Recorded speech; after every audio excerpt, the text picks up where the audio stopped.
Mengapa PDI Perjuangan mendirikan Badan Riset dan Analisa Kebijakan Strategis? Pernahkah Anda merasa kebijakan negara kerap tidak nyambung dengan kenyataan di lapangan? Keputusan besar kerap diambil di ruang tertutup, sementara rakyat menanggung resikonya. Inilah bahaya kekuasaan tanpa kompas riset yang jujur. Kebijakan menjadi reaktif, terburu-buru, dan hanya berpihak pada mereka yang punya akses kekuasaan. Karena itu, kita perlu melihat contoh nyata dari kegagalan ini. Wacana pengambilan pilkada dipilih DPRD adalah ilustrasi yang paling jelas. Ini bukan analisa strategis, melainkan kalkulasi elit. Padahal survei Kompas menunjukkan 77,3% rakyat menolak wacana ini, yang berarti rakyat ingin kedaulatan tetap di tangan mereka sendiri. PDI Perjuangan satu-satunya partai yang menolak pilkada dipilih DPRD.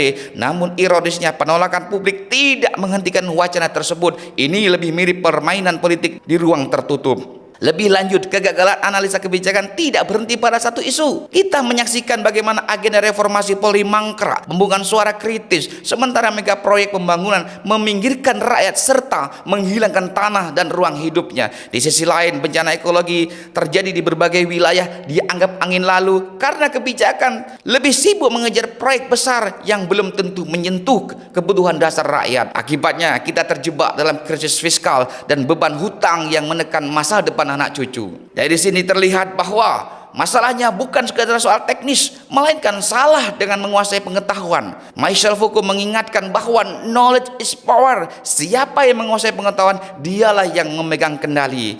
Jika pengetahuan hanya dikuasai oleh elit, maka kebijakan yang dibuat akan melindungi mereka, bukan melindungi rakyat. Selain itu, Samuel Huntington mengingatkan bahwa dunia sekarang penuh dengan benturan kepentingan dan peradaban. Artinya, konflik global tidak hanya soal ekonomi atau politik, tetapi juga soal identitas dan pengaruh besar.